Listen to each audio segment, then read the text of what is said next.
In this video, I'm going to show you how to add and use scroll into view animations in Webflow, step by step, so your website feels more interactive, dynamic, and professional.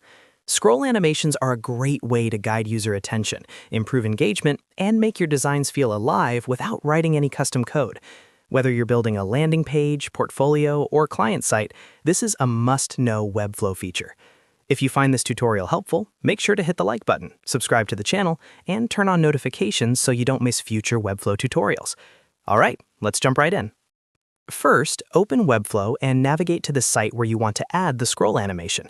Make sure you're inside the Webflow designer, not the editor. Once your site loads, go to the page that contains the element you want to animate.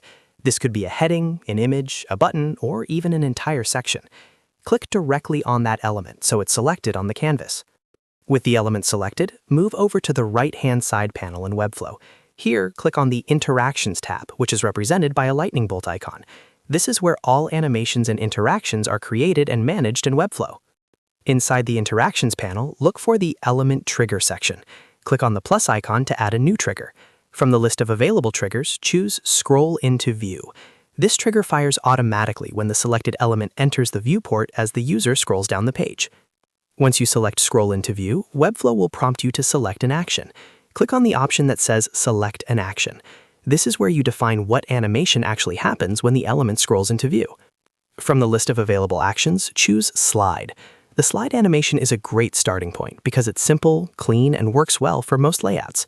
After selecting Slide, Webflow will automatically apply default animation settings, such as direction, distance, and duration. If you want, you can fine-tune the animation by adjusting the slide direction, easing, delay, and duration to better match your design style. You can make the animation faster or slower, more subtle or more dramatic, depending on your preference. Once everything is set up, click on Preview in the top right corner of the Webflow designer. Scroll down the page and watch your element animate into view. If it doesn't feel quite right, exit preview mode, tweak the animation settings, and preview again until you're happy with the result. And that's it. You've successfully added a scroll into view animation in Webflow.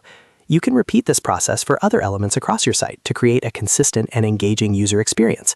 Just remember not to overdo animations, as subtle effects usually work best. If this video helped you, make sure to like the video and subscribe to the channel for more Webflow tips, tutorials, and best practices.